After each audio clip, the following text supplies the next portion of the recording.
अस्सलाम वालेकुम। मैं हूं फैसल मोहम्मद और आप देख रहे हैं हमारा YouTube channel views of Faisal Mohammad.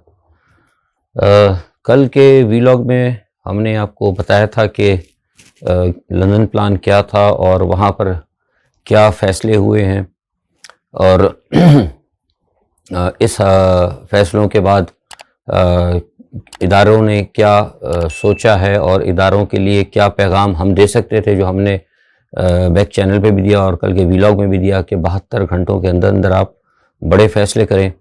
और उस हवाले से जो मेरे पास इत्तलात हैं वो बड़ी मुस्बत हैं कि अच्छे फ़ैसले, यानी जो एक गुज़िश्ता हफ़्ते जो इन्होंने सोचा था कि मुल्क और कौम के मफाद में बेहतर करना होगा, वही दोबारा फ़ैसलों को उन्होंने सोचा है कि किया जाए। और जो एक इनकी सोच थी, जो लंदन से इनको एक लंदन प्लान के तहत जो इनको मिली थी अपोजिशन को और नवाज़ शरीफ साहब और जो इनके यहाँ हवारी बैठे हुए हैं, जो करता रहता, उनको जो प्लान दिया गया था कि मामलात को ख़राब किया जाए, सूरत हाल को मज़ीद बिगाड़ा जाए, इमरान के ख़िलाफ़ सख्त यानी जिसे कहते हैं ना आहनी हाथ इस्तेमाल की जाए, फ़लाँ फ़लाँ जो भी है, जिसका कि कल आपने फिर डे बिफोर यस्टरडे शायद गालिबन आपने जब ये बात हुई थी तो कल आपने फिर सियालकोट में उसका मुज़ाहरा भी देखा। लेकिन जैसा कि मैंने कहा था कि इदारे जो हैं इस मौजूदा सेटअप को सपोर्ट नहीं करते। मैं बड़ी ज़िम्मेदारी से मैंने आपको खबर दी, तो अभी फिर कह रहा हूँ। तो नतीजा क्या हुआ कि वो उनको छोड़ना भी पड़ा और आपने जलसा भी हुआ। और ये अगर हरकतें अगर करेंगे तो उसमें नुकसान किसका होगा, ये मैंने कल अपने वीलॉग में भी बताया था, बल्कि कल 2 नेशनल चैनल्स के ऊपर भी मैंने, जो पाकिस्तान के कौमी मीडिया है, मैं आना आस्ते आस्ते शुरू किया है। वैसे नॉर्मली मैं आता नहीं हूँ, मेरे पास टाइम नहीं होता, लेकिन बहरहाल कल मैंने उस पर भी कहा है 2 चैनल्स पर।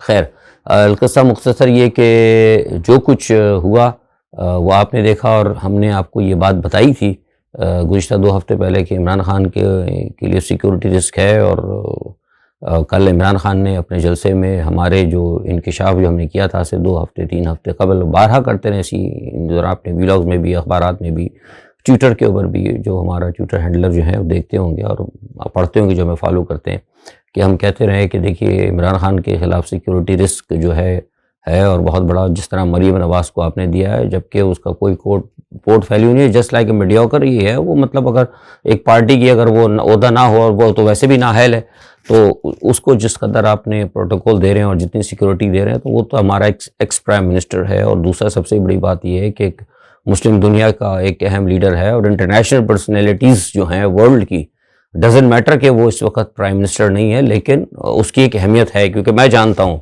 जो मेरा पोर्टफोलियो है, जो मेरा डोमेन है, उस डोमेन के अंदर मेरा राब्ता जो है बैनुल-अक़वामी शख्सियात के साथ रहता है। वो शख्सियात इमरान खान को नाउ इस वक्त जब मैं आपसे बात कर रहा हूँ, वो कितना अहम कंसीडर करती हैं, ये मैं जानता हूँ। तो इस लिहाज से ये सिर्फ हमारी हुकूमत को भी पता होगा कि इसलिए हमने कहा था कि उसका ख्याल किया जाए। वो बहुत अहम शख्सियत है और न सिर्फ शख्सियत है, बल्कि मैं उसे पाकिस्तान और मुस्लिम दुनिया का असासा भी समझता हूँ। कोई ना माने वो और बात है, लेकिन मैं अपनी सोच बता रहा हूँ, क्योंकि मैं हमेशा गैर जानिबदार बात कर रहा हूँ, मेरा कोई पीटीआई से ताल्लुक़ नहीं है।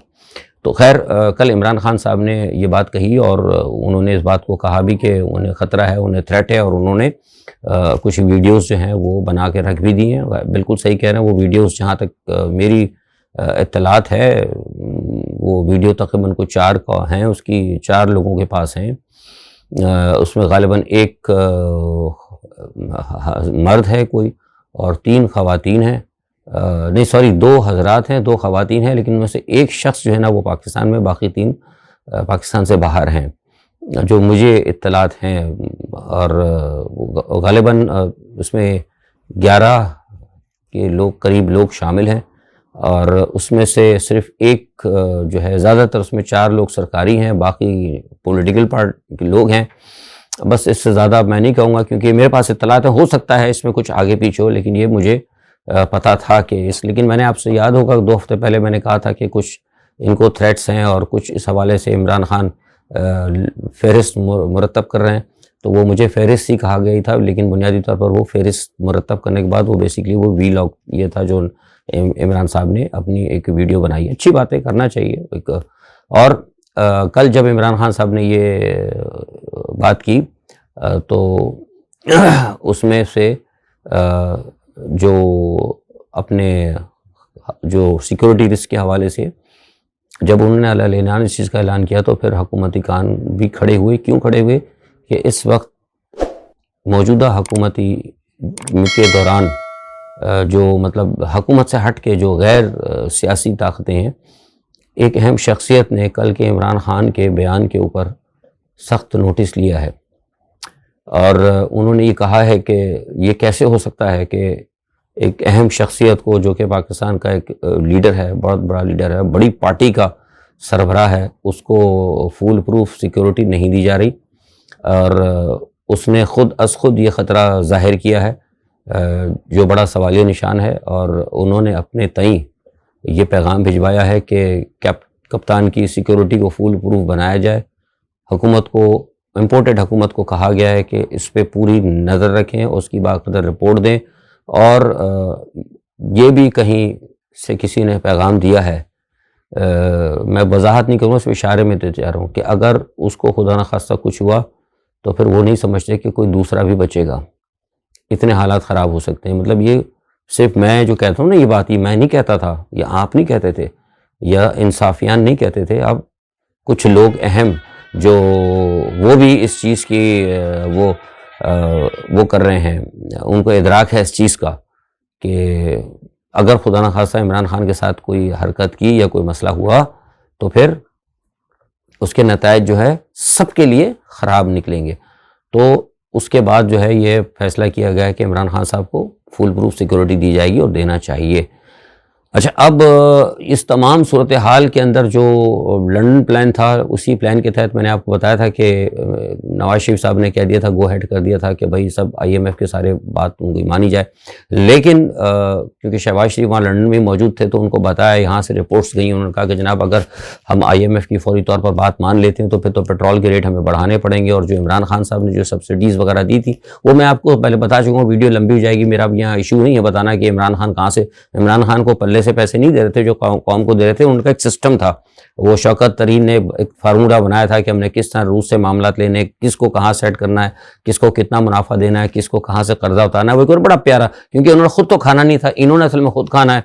ये जो मौजूदा हुकूमत है, इनकी सिक्योरिटी के अल्ले तल्ले अरबों डॉलर इनको तो अपने भी चाहिए, अरबों पाकिस्तानी चाहिए इनको रुपया, तो वो सारा एडजस्ट नहीं हो पा रहा था। वहाँ इमरान खान ने वो सारी चीज़ें जो अल्ले तरल्ले हैं, एक्स्ट्रा सिक्योरिटी के और घरों के सारे मैं बता चुका हूँ। तो वो जो एक बजट जो था मखसूस, उस बजट के को उन्होंने सेव करके वो आपको आवाम को सब्सिडी वगैरह दे रहे थे बहुत सारे मामला के। वो बहरहाल उनका एक अलग था, वो इस वक्त हमारे क्योंकि चैप्टर नहीं है इकनॉमिक के हवाले से, तो वो उन्होंने किया था। तो अब जब ये कह दिया नवाज शरीफ ने कि भाई IMF की डील को मतलब फौरी तौर पर यस किया जाए, उसको माना जाए, तो यहाँ से फिर कल उनको ये बात बताई गई, रात को पैगाम किया कि जनाब आप जो कह रहे हैं इस तरह अगर हमने पेट्रोल महंगा कर दिया, कल आपने सुना होगा कि पेट्रोल के महंगा करने का ऐलान हो चुका है, तो वो उन्होंने कहा कि लोग तो सड़कों पर आ जाएंगे और हमें तो बड़ा मसला पड़ जाएगा। तो फिर वहाँ पे लंदन और में जो बैठे हैं वो, और प्लस यहाँ जो लोग बैठे हैं आपके वाशिंगटन के जो हाशिया बरदार हैं, जो भी आप समझते हैं, जो लोग हैं यहाँ पे ख़ास तौर जिनके तरफ रब्ते रहते हैं वाशिंगटन से, उन्होंने फिर कहा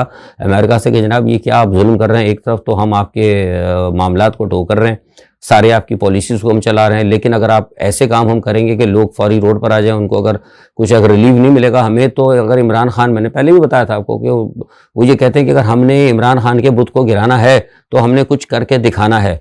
तो आपने जहाँ इतने पैसे हमें इतना जो कुछ किया है, जो सब कुछ रिलीफ दे रहे हैं, तो आप हमें सही माने में रिलीफ देना, मतलब ऐसा रिलीफ ना दें आप जो कि जैसा कि रिलीफ आप यूक्रेन को दे रहे हैं कि यूक्रेन को लड़ा तो आपने दिया नहीं, सूखी इमदाद, उनको सिर्फ असलाह दे रहे हैं, खुद खुल के सामने नहीं आ रहा है। यहाँ भी हमारे साथ हो रहा है कि कुछ पैसे तो हमें दिए गए, पीठ भी हमारी थपथपाई गई है, गाइडलाइन भी हमें मिल रही है और हमें वो भी मिल रहे हैं मगरिब की तरफ से कि क्या क्या कानून बनाना है, कैसे बनाना है, इलेक्शन कैसे कराना है, क्यों रोकना है, सब काम कर रहे हैं। लेकिन हम इलेक्शन को डिले करें, हम आपके हुक्म के मुताबिक इलेक्शन को रोक कर उसके अंदर कवानीन बनाएं, आपके हवाले से जितने भी कवानीन आप चाहते हैं जिसमें आपके मफादात का भरपूर आपके मफादात का जिसके अंदर दिफा हो, कौम चाहे खड्डे में जाए, हमें उसकी परवाह नहीं। लेकिन ये सब हम जब करेंगे तो हमें फिर उसके लिए दिखाने के लिए कुछ चाहिए ना भाई। ऐसे तो सही बात है, ऐसे तो आपको पता है कि अगर बच्चा अगर रोता है उसको जब तक टॉफ़ी नहीं दे तो वो भी नहीं मानता, तो ये 22 करोड़ का आवाम कैसे मानेगी। तो उन्होंने फिर इनको पैगाम दिया है, तो उन्होंने ये कहा है कि अच्छा ठीक है, हम IMF को कहते हैं, ये मैं आपको खबर दे रहा हूँ कल रात की। कल ये, क्योंकि आपको पता है यहाँ दिन होता है, उधर रात होती है अमेरिका में, तो हम रात की जब बात करते हैं तो वहाँ अमेरिका के दिन की बात कर रहा होता हूँ मैं, ये इस चीज़ का खास ख्याल रखिएगा। तो वहाँ फिर ये फैसले हुए कि हम IMF को हिदायत जारी करते हैं, और वो माफ़ कीजिएगा, मिफ्ता इस्माइल, वास्तव में मुफ्ता निकल आता है क्योंकि वो हुकूमत कुछ ऐसी है ना लोगों की, तो जो मिफ्ता इस्माइल साहब हैं गालिबन वो दोबारा मेरे ख्याल से वो जा रहे हैं IMF से दोबारा बातचीत करने के लिए, और उनको कहा जाएगा कि अब वो पेट्रोल के दाम ना बढ़ाएं। हो सकता है मेरा वीडियो आप जब देखें तो उस वक्त तक ये आपको आपके सामने चीज़ें सामने आ जाएंगी, क्योंकि मैं ये दिन को बना रहा हूँ, यहाँ पाकिस्तान से अपलोड होती है, तो ये मुझे लगता है कि ये चीज़ें कुछ आपके सामने आ जाएंगी। तो ये एक सूरत हाल है।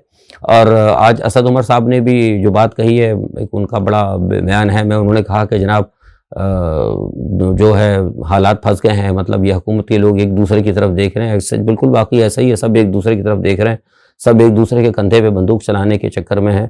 वो कह रहे हैं कि सब जो पता नहीं, वो कहते हैं कि जरदारी की तरफ देख रहे हैं, वो मैंने बता नहीं, जरदारी साहब वाशिंगटन की तरफ देख रहे हैं, क्योंकि उनकी डायरेक्ट लाइन जो है ना, उनकी एक हॉट लाइन जो है ना वाशिंगटन से मिली हुई है।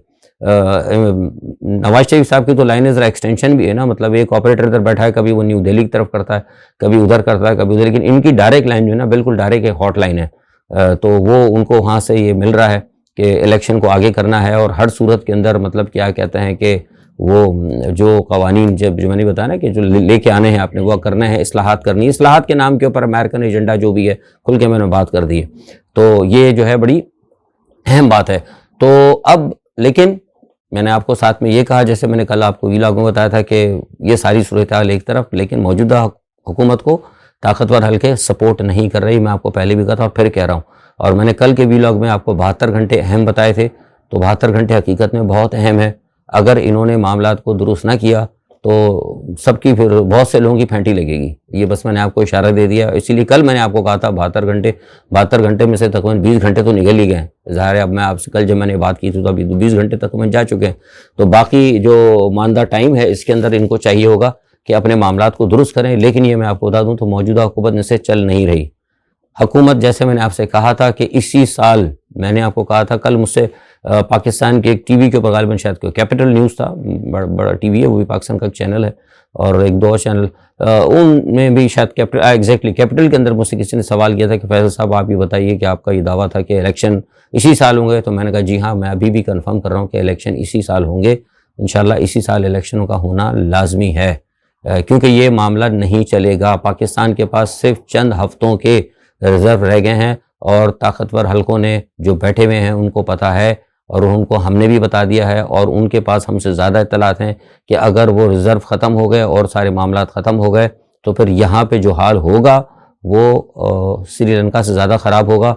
और पाकिस्तान दुश्मन क़ुव्वतें वो चाहती हैं, इसीलिए वो डिले कर रही हैं, इसीलिए कहा जा रहा है कि इलेक्शन ना कराओ, इसीलिए कहा जा रहा है कि इस्लाहात के नाम के ऊपर मामलात को आगे लेके जाओ। तो ये एक सूरत हाल है। तो मुझे नहीं लगता, और मुझे लगता है कि इंशाल्लाह इसी साल जो है मजबूरन ये मौजूदा हुकूमत जो वज़ीर आज़म साहब बैठे हैं, इम्पोर्टेड, जो बड़ा अच्छा लफ्ज़ दिया है वैसे खान साहब की, और खान इंसाफिया को वैसे सलाम है कि बड़ा खूबसूरत नाम दिया है, मैं वाकई मुतरफ़ हूँ तहरीक इंसाफ वालों का और इमरान खान का, बड़ा प्यारा नाम दिया इम्पोर्टेड। तो वो इम्पोर्टेड गवर्नमेंट के इम्पोर्टेड वज़ीर आज़म को यह हुकूमत जो मुझे लगता है तोड़नी पड़ेगी, और असम्बलियाँ इनको बर्खास्त करनी पड़ेंगी। तो ये एक सारी सूरत हाल है। अच्छा, दूसरा कुछ अहम बैरूनी के हवाले से बता दूं, बहुत अहम खबरें हैं इस वक्त, क्योंकि मैंने आपसे पहले कहा था कि जो कुछ बाहर होता है पाकिस्तान पे उसके असरात होते हैं। यही वजूहत है कि बैरूनी सूरत हाल को देखते हुए भी पाकिस्तान के अंदरूनी हल्कों ने फैसला किया है कि 72 घंटे या 3 दिन या 4 दिन में अहम फैसले करके पाकिस्तान को किसी एक ट्रैक की तरफ लाना है। इस सूरत हाल में हम नहीं चल सकते, जबकि एक न्यूक्लियर ताकत भी है इस खत्ते की अहम। फिनलैंड और स्वीडन के मामले में मैंने आपको बताया था कि फिनलैंड और स्वीडन ने अलग ऐलान जो है नेटो में जाने का ऐलान कर दिया, जिसकी वजह से बड़ी तशवीश है रूस को, क्योंकि आपको पता है कि जो यूक्रेन में जो लड़ाई हुई थी, बुनियादी तौर पर प्यूटन को जो एतराज़ था वो यही था कि अगर ये नेटो में चला जाता है तो नेटो हमारे बॉर्डर पे आ जाएगी। तो अब फिनलैंड तो बिल्कुल ही क्या कहते हैं रूस के साथ मिला हुआ, और गालिबन 1300 मील का लंबा बॉर्डर है, तो इसका मतलब है कि पूरे 1300 मील के ऊपर नेटो आके बैठ जाएगी, अमेरिका आके बैठ जाएगा। ये तो फिर कभी रूस को नहीं होगा। तो लिहाजा रूस ने ये इंदिया दे दिया है कि अगर वहाँ पर आते हैं तो ये फिर बराह रास्त वहाँ पर हमला करेगा फिनलैंड के ऊपर। अगर फिनलैंड पे हमला किया तो ये मैं आपको बता रहा हूँ कि मेरे जो ज़राए हैं वो ये कहते हैं कि फिनलैंड पे वो वाले हमले नहीं होंगे जो यूक्रेन पे हुए थे, ये बराह रास्त बड़े हमले होंगे, और इसमें हो सकता है कि टैक्टिकल हथियारों के साथ भी है, यूक्रेन पे हमला किया, फिनलैंड पे हमला किया जाए, क्योंकि फिनलैंड ऑलरेडी पहले से बहुत सारी तैयारी करके बैठा हुआ है। तो रूस इतनी मोहलत उसको नहीं देगा या वो प्रैक्टिस यहाँ नहीं करेगा। फिर यहाँ यूक्रेन में उनकी जंग लड़ने का कुछ और था, मतलब तरीक़ेकार। ज़ाहिर है वो दिफा के लोग ज़्यादा बेहतर समझते हैं कि उन्होंने किस तरीके से एक यू शेप के अंदर घेरा डालना था, डाम्बुस वगैरह और जो खार्किव वगैरह और कुछ बंदरगाहें हैं, वो अपने स्ट्रेटजिकल पॉइंट ऑफ व्यू से उसको कंट्रोल करना चाह रहे थे। तो ज़ाहिर से वो ज़्यादा बेहतर जानते हैं। हम तो बहुत सारे ये भी समझ चुके, बेसिकली हम डिफेंस के तो एक्सपर्ट है नहीं। ये तो पाकिस्तान में जो दिफाई इदारे या जनरल रिटायर्ड लोग बैठे हैं या लोग हैं, वो ज़्यादा बेहतर समझते होंगे। लेकिन जो मेरा तो क्योंकि सफारती डिप्लोमेटिक और चैनल है इंटरनेशनल, तो मेरे हवाले से रूस ने जो किया है काम वो शायद उन्होंने बेहतर किया होगा। लेकिन यहाँ पर मामला दूसरा है। तो यहाँ पे जो है फुल फ्लैश वॉर होगी और बड़ी ख़तरनाक वॉर होगी। लेकिन ये क्यों हो रहा है? ये इसलिए हो रहा है कि मैंने आपको पहले बताया था कि अमेरिका चाहता है कि नेटो के अंदर ज़्यादा से ज़्यादा लोग आएँ और उसको ज़्यादा से ज़्यादा पैसा मिले और उसका ज़्यादा से ज़्यादा असलहा बिके। ये बड़ी शैतानी सोच है, क्योंकि नेटो में जो लोग जाते हैं वो बाकायदा फिर उसकी फ़ीस भी अदा करते हैं। और अब आप ये देखें कि नेटो, और ये मैंने आपको ये बात भी बताई थी कि अमेरिका ने खुद कही थी ये बात, और मैंने अपने वीलॉग्स में भी कहा और मेरे इंटरनेशनल बयानात में भी बात हमने कही थी कि अमेरिका जो है ब्लैक सी और पैसिफिक के अंदर एक साथ मुकाबला नहीं कर सकता। इंडो पैसिफिक यानी चाइना और ताइवान के हवाले से और इधर नेटो के हवाले से। तो मैंने कल भी बताई थी, और ये बात ये अमेरिका ने एक प्लान है कि अमेरिका जो है ब्लैक सी की तरफ और इधर बाल्टिक रियासतों में रूस को काउंटर करने के लिए अपने दिफा में नेटो को इस्तेमाल करेगा, और इंडो पैसिफिक के अंदर जो है अपने दिफा में अमेरिका अपने दिफा के अंदर आसियान को इस्तेमाल करेगा। लोगों को याद होगा, जो मेरे लोग देखते हैं माशाल्लाह, आप लोग सब अच्छा एक सियासी शऊर रखते हैं। आपको याद होगा कि अमेरिका ने अपनी खुद एक डॉक्ट्राइन ईजाद की थी, और वो डॉक्ट्राइन ये थी प्रीहेम्प्टिव डॉक्ट्राइन, यानी प्रीहेम्प्टिव अटैक करना। यानी जहां वो समझते हैं कि हमें ख़तरा है, उस ख़तरे को वो जनाब पहले भागकर हमला कर देते हैं, जैसा कि उन्होंने अफगानिस्तान और दूसरे मुल्कों में, इराक वगैरह में किया। तो सवाल ये पैदा है, जब आपने वहाँ पर किया था तो फिर आपको जो रशिया ने प्रीहेम्प्टिव डॉक्ट्राइन अगर इस्तेमाल की है अमेरिका की, तो फिर अमेरिका को क्या एतराज़ है? ये एक बहुत बड़ा सवाल है। यही बात मैं कहता हूँ कि ये फिर लोगों को सोचना होगा, और यही एक चीज़ सोच जो है कहीं ना कहीं नेटो में भी डेवलप हो रही है। अब फिनलैंड और स्वीडन जब नेटो में आना चाह रहे हैं, तो आपको पता है कि इससे जो है नेटो का एक्सटेंशन बढ़ेगी और नेटो की ताकत में इजाफा भी होगा। तो लिहाजा ये जो है रूस को पसंद नहीं होगा, और इसी वजह से हम समझते हैं कि आपने खबरों में सुना भी होगा कि तुर्की ने इसके ऊपर ऑब्जेक्शन लगाई है। वजह यह है कि तुर्की नेटो का एक बहुत अहम मुल्क है, और नेटो के कवानीन के हवाले से मैं आपको बता दूं कि नेटो के अंदर शामिल होने में जो सबसे बड़ी एक अहम शर्त है किसी भी मुल्क के लिए, उसके लिए है कि जो 30 ममालिक हैं, इस वक्त 30 ममालिक हैं, 30 ममालिक की पूरी आपको मंजूरी चाहिए होती है। ऐसा नहीं है कि अगर कोई मुल्क नेटो में शामिल होना चाहता हो तो 29 ममालिक उसकी हिमायत कर दें या 28 ममालिक उसकी हिमायत कर दें और 2 ना चाहें। यानी वहाँ मेजॉरिटी का फैसला नहीं होता, वहाँ 100% होता है। यानी 30 मुल्क अगर नेटो में है तो 30 मुल्क की आपने मंजूरी लेनी होगी, तब आप नेटो के मेंबर बन सकते हैं। तो लिहाजा तुर्की हर्डल डालेगा। उसकी वजूहत ये है कि तुर्की नहीं चाहेगा कि मामला, तो क्योंकि तुर्की का भी ब्लैक सी के साथ मामला है, और सबसे बड़ी बात यह है कि तैयब एर्दोगान के पुतिन के साथ अच्छे ताल्लुकात हैं, सलाम तो उन्होंने रखी है। उन्होंने इसको जो कहते हैं कि ताल्लुकात, यानी एक तरफ वो नेटो में भी है और एक तरफ वो रूस के साथ भी है। तो वो नहीं चाहेगा कभी कि रूस जो पुतिन उनके दोस्त हैं उनके दुश्मनों में इजाफा हो। आई मीन अगर 30 हैं, 2 और शामिल हो जाते हैं, मोल्डोवा वगैरह भी आ जाता है, तो जाहिर सी बात है वो 30 की 33-34 हो जाएंगे। तो वो नहीं चाहेगा कि उसके दोस्त के दुश्मन में इजाफा हो। ये मैं आपको खबर दे रहा हूँ, तो मुझे पूरा यकीन है कि ये इसके अंदर हर्डल पैदा करेंगे। अच्छा, दूसरा, एक शुमाली कोरिया में एक नया बुखार आ गया, अल्लाह ताला रहम करे। सुनने में आ रहा है कि 18,000 लोग वहाँ पर बुखार में मुब्तला हो गए, लेकिन वहाँ से बताया जा रहा है कि ये कोरोना नहीं है बल्कि एक नई चीज़ है, नया एक जरासीम आया है। अल्लाह खैर करे, पता नहीं क्या जरासीम है, और लेकिन ये कि बहरहाल एक चीज़ आई है। अच्छा, दूसरा, इसी दौरान जो है अमेरिका ने जॉइंट जो चीफ ऑफ स्टाफ हैं उन्होंने कहा है दोबारा कि अगर हमने देखा कि अफगानिस्तान के अंदर हालात अगर ख़राब हुए तो हम दोबारा अफगानिस्तान पर हमला कर सकते हैं। ये दोबारा उनकी एक धमकी है। तो पता नहीं है क्या अमेरिका चाहता है। मेरे तो ख्याल से ये धमकी ही है, क्योंकि मुझे नहीं लगता कि अमेरिका जो अभी, जैसे मैंने कहा कि इंडो पैसिफिक में भी फंसे, बाल्टिक रियासत में फंसे, इधर आके एशिया में भी फंसे, ये तो मुझे लगता है फिर धमकी है, इसमें असर कुछ नहीं होगा। और यही वजह है, मैं इसको धमकी यूँ समझता हूँ कि अमेरिकन जो वज़ीर दिफा हैं लॉयड ऑस्टिन, उन्होंने अपने जो हम मनसब हैं रूस के, उनसे टेलीफोन पर बात की और उनसे कहा है कि जंग को रोका जाए, और वो समझते हैं कि जंग किसी मसले का हल नहीं है। बड़े देर बाद उनको ख्याल आ रहा है, जब यूक्रेन आधा तबाह हो गया, यूक्रेन में हज़ारों लाखों लोग मर गए, लेकिन जैसे कि मैंने बताया कि आबादी कम करना तो खैर कुछ आलमी शैतानी क़ुव्वतों का एक प्लान है, तो लिहाजा वो आप फिर समझ जाते हो कि बस ये वाजिबी सी बात है। हाँ, इसमें एक मज़ेदार बात जो आपको मैं और बता दूँ कि इस वक्त एक हमारा मुसलमान मुल्क जो है वो इस वक्त सोने के ज़खायर रखने में तकरीबन माशाल्लाह सबसे आगे जाने वाला है, और वो है जनाब मिस्र। मिस्र ने एक माह के अंदर 44 टन सोना जो है ख़रीदा है, 44 टन सोना ख़रीदा है।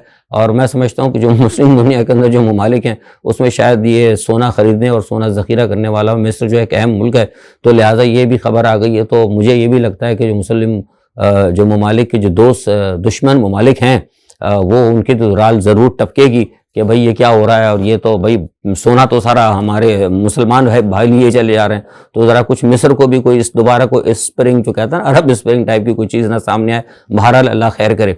अच्छा, एक और बड़ी अच्छी खबर, जो बड़ी मज़ेदार खबर है, जो आप सब लोगों के लिए बड़ी हमारी ख़ास तौर पर पाकिस्तान के अंदर जो शोरिशें और साजिशें होती है, इस हवाले से ईरान के जो सदर हैं इब्राहिम रईसी, उन्होंने बड़ी अच्छी बात की है। उन्होंने कहा कि सारी दुनिया के मुसलमानों को, पाकिस्तान को और सबको, कि बरतानिया से आने वाली शियत और अमेरिका से आने वाली सुन्नियत से होशियार रहा जाए। ये दोनों तबके जो है ये मुसलमान मुल्कों की तबाही का बाइस बनेंगे। यानी दूसरे अल्फाज में अगर इसकी मैं आपको तशरीह कर दूँ, उनका कहना था कि वो तमाम शिया आलिम या शिया मतलब जो है ना एलिमेंट्स जो कहीं ना कहीं बरतानिया से आते हैं, या जिनकी हमायत बरतानिया करता है, या जो बरतानिया से अपनी मदद लेते हैं, या कहीं इनको बरतानिया मतलब कहीं ना कहीं बरतानिया उनका फैसिलिटेटर रहा है, या वो बरतानिया से जो मदद लेते हैं, वो दरहकीकत जो है वो शर है। और इसी तरह वो शिया जो है वो शिया शर है, और वो सुन्नी जो अमेरिका से मदद मांगते हैं, वो सुन्नी उलमा या सुन्नी जमातें जो अमेरिका से मदद मांगती हैं या अमेरिकन